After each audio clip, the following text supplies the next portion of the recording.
Recently, I reached out to a dear colleague and friend, and I said, I need you to pray for me.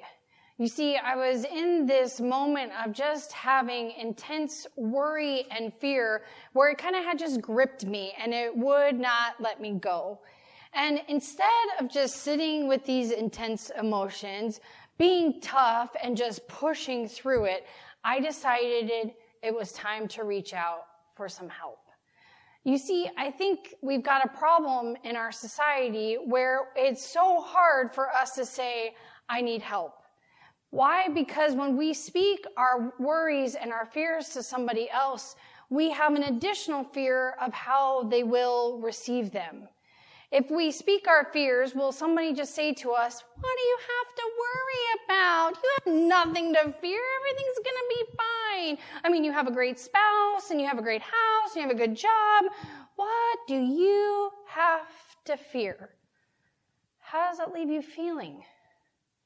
For me, it makes me feel foolish, selfish.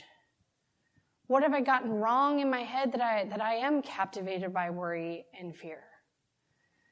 But what I'm learning about my life is instead of allowing worry and fear to just have total control over my life, that I have to start speaking it out to people I trust.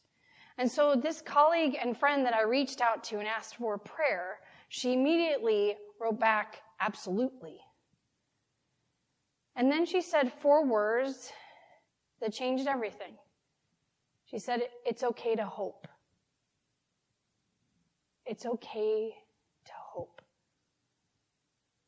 It's okay to hope. I think the Lord knew I needed those words because here's the truth. Hope breaks the spell of despair. You see, in the midst of difficult times in our lives, when we are in grief, when we are suffering, when we are overwhelmed by life, it's hard to hold on our capacity to hope, especially in Jesus. And I think what's remarkable is that even though we may feel like we're going through a trial, most people look at our lives and see nothing is wrong. But as a pastor, I can tell you, we all carry a lot. Some days I just wish you knew what each of you were carrying day in and day out, just to see how much hurt, how much pain, just how hard life is, so that you would know that you're not alone. That all of you, including myself, are trying to remind ourselves it's okay to hope. Now, there are some sad words in the Bible, and some of the most sad words are the phrase, we had hoped. These words are uttered by 2 disciples who are walking along the road one day on Easter Sunday. They're processing everything that has just happened with Jesus' death on Good Friday. And so as they're walking along and they're talking about everything they've just been through, a man comes and stands alongside them and says, what are you guys talking about?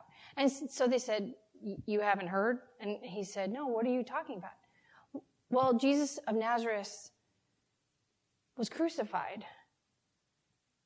And we had hoped that he would be the one to redeem Israel. The road they're walking to is the road to Emmaus. And it is on Easter Sunday that the risen Christ appears to these 2 disciples as they walk along. And they don't realize it's him until he breaks the bread and shares it with them, that they are in the presence of the risen Christ. And the good news this morning is that even those of us who have uttered the words, we had hoped, I had hoped, is that Christ still comes to us in the midst of our pain and our heartache, and reminds us once more the truth of the resurrection, that hope is not lost. All hope is not lost. And so instead of just giving up on hope, letting cynicism, pain, worry, and fear hold us ransom in our lives, We get the good news this morning that we are born to a living hope because of what God did in the life, death, and resurrection of Jesus Christ. And so that we are born to a living hope. I don't know about you, but I'm really grateful that it is not the hope that I produce in my own life. Instead, this is a divine hope that is a gift. Because I swear if it was left up to me, my hope would be this big. Because I would think it would be all dependent upon how hard I work, how tough I am, how resilient I am. And some days it's so hard just to get up again and be like, let's try one more time. And when fear and worry have got you held captive, it is like you've got cement wrapped around your feet and you cannot move forward. So I am grateful that it is a divine hope. It's God's hope, who can see through the death and the destruction and the decay of our lives and tell us one more time that it is not the end of our story. And so the good news that we celebrate this day is no matter what we are suffering through, no matter what trial we are going through, we can still rejoice because Jesus conquered the grave and defeated death. We know who has the last word in our lives. We know what is the most powerful power in our lives, and that's God's love. Not fear, not worry, not anxiety, not even suffering and pain. Those don't get to win at the end of the day. Not in your life and not in my life. And that's why we have hope. Hope for not only ourselves, but hope for our world. Now, throughout history, the followers of Jesus Christ have always gone through trials and tribulations. So if you're going through some trials and tribulations of your own this day, know you're in a great company of people, of followers of Jesus who know what you're going through. Yes, your experience may be very specific, but you are not alone. There is a great ancestral group of people who know what it's like. And we call that the great cloud of witnesses, the saints that watch over us along with God. And so they too know what you're going through. And we can look to them also for strength as they too struggled and doubted and also kept the faith and trust in God. Now in Peter's letter, it's his first letter, and it's to this group of churches in Asia Minor. Now, put your geography hat on, and that is modern-day Turkey. And there's 5 communities, and these 5 communities are full of Gentile Christians. Gentile means non-Jewish. So these are converts, new converts to Christianity that are not Jewish. Now, in Asia Minor, modern-day Turkey, it was ruled by the Romans. And so the culture of their time was Greco-Roman culture. And so who Paul is writing to is actually members of these faith communities.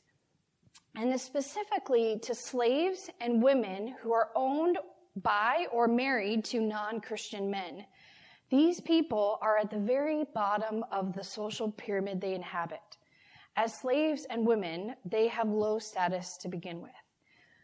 But by converting to Christianity, not only do they already have a low status, but by converting to Christianity, it now throws everything out of whack in their lives and the hierarchy of Roman culture. So everything changes for them as they refuse to honor their family's pagan gods. They defied traditional family values by refusing to obey the head of the household. And this caused them to experience slander, misunderstanding, verbal abuse from family members and neighbors. So you can see that these new converts to the faith no longer feel at home, literally. It's not safe for them to be there, nor do they feel understood and cared for. And so their confession to the Christian faith puts them at odds with everyone around them, as they receive constant scorn and contempt simply just for believing in Jesus. I can imagine them wondering, why in the world did I convert my life to Christianity thinking that I would be liberated in God's love, hearing these words of liberation as a woman or a slave, only to then step into more scorn, more difficulty, and more trials. So you can see that these people are really having a tough time. So you can imagine when Peter's letter gets to their community of faith, it is completely comforting and reassuring that the converts were not alone. Now, again, these converts have never met Jesus. The risen Christ did not appear to them in Asia Minor, so they only know about Jesus just like you and I know about Jesus. Somebody had to tell us about him.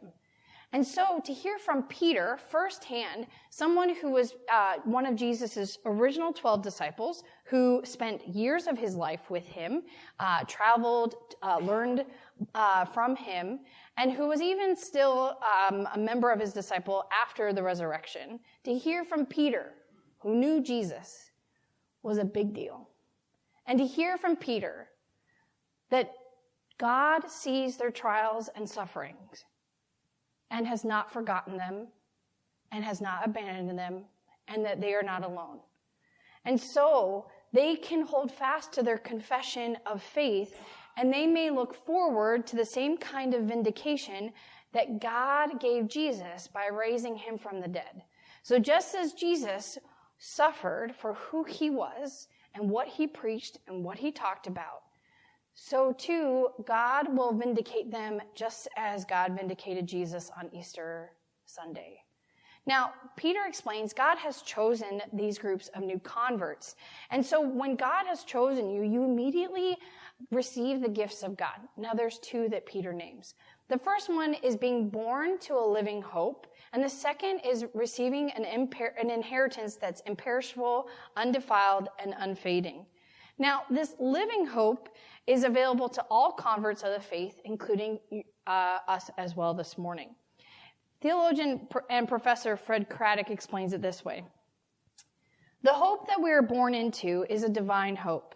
That is a hope which does not simply wait for the end time, because it is active and vigorous right now. This divine hope fuels the life and activity of the believer. Hope is the very stuff of life. It keeps the farmer on the tractor, the prisoner alive, the student at the books, and the patient watching for the morning. Hope fills present sacrifices with joy and keeps us at worthy tasks, even though the rewards are small and those who tell us thank you are few. This hope is not just a hope that whistles in the dark, nor is it only activated by spring flowers. Rather, it is a hope that is grounded in the resurrection of Jesus Christ. And when we think about this hope being grounded in the resurrection of Jesus Christ, we remember the gift that Jesus came to earth to bring to us. New life, a new world, one that God seeks to save. And when we talk about being saved, we talk about being restored and made whole once more. That's healthy. And so Jesus came, and in his life, death, and resurrection, we understand our inheritance to include that while weeping may endure for the night, joy comes in the morning. That the dead are also resurrected because, as Jesus said in the Gospel of John, even though they die, they will live. And everyone who lives and believes in me will never die. This inheritance also includes that those who are lost will be found, and those who are displaced and marginalized will be brought home again. Because of the resurrection, the early church converts and us as well do need to remind ourselves there is nothing we need to be afraid of. Not death and not life. Even when we endure great distress and deep anxiety or are poor in spirit, we do not need to be afraid because the resurrection of Jesus reminds us that God fulfills God's promises. And ours is the kingdom of God. And so for Peter's audience, yes, their neighbors may see them as worthless, foolish, but God sees their tested faith as more precious than gold. And through the resurrection of Jesus, God gives them new life. even in their present circumstances, and the promise of salvation with an eternal hope when Jesus returns. So with these incredible gifts, living hope, an inheritance that is undefiled and unfading, they then can rejoice in the midst of suffering. Now, for many of us, when we hear that you can rejoice in the midst of suffering, would say, what? That's not easy to do. I will confess it's very difficult. Because when we're in the midst of trial and tribulation, it feels so overwhelming and all-consuming. Assistant professor of history of Christianity in North America at Duke Divinity School, Kate Bauer, explains that dwelling on our hurts as if that is all we are not only robs us of hope in the future, but far worse, it robs us of our investment in the precious present. By failing to experience joy, even in the most difficult times, we can be engulfed entirely by our circumstances. Now, Kate Bauer can talk about suffering and rejoicing because at the age of 35, she was diagnosed with stage 4 cancer. If anybody knows what suffering looks like, she would. So when Peter commands his audience to rejoice, it feels like a defibrillator shocking the hearts back into beating again, reminding that they are still alive and that God is not done with their story and that they are not victims of their circumstances left to their own devices. Instead, Peter wants them to understand no matter how fiery the trials, their faith will endure because their faith is in God. And so God can be counted on not only to rescue them in the future, but to also give them joy and hope in the midst of their suffering. Again, Kate Bauer explains, we do not have to reduce ourselves to someone who only exists to endure hardship. In our suffering, we must not exile ourselves from the love of God or our daily joys.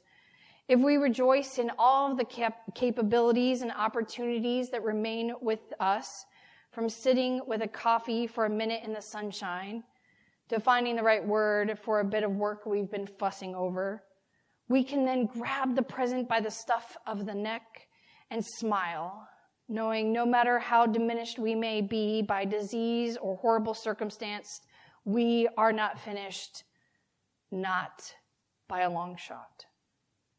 You are loved. You are loved. You are loved. And that is worth celebrating day in and day out. What are the areas of your life where you have stopped hoping? And how do you need to hear these words from God today? It's okay to hope. It's okay to hope. It's okay to hope. My brothers and sisters, you are not your worst circumstances. You may be down, but you are not defeated and you are not out because your God is with you every step of the way. Just as God has brought you through the past, our God is bringing us to this present and moving us forward into the future of new life that is shaped by love, shaped by hope, and shaped by joy. It's okay to hope.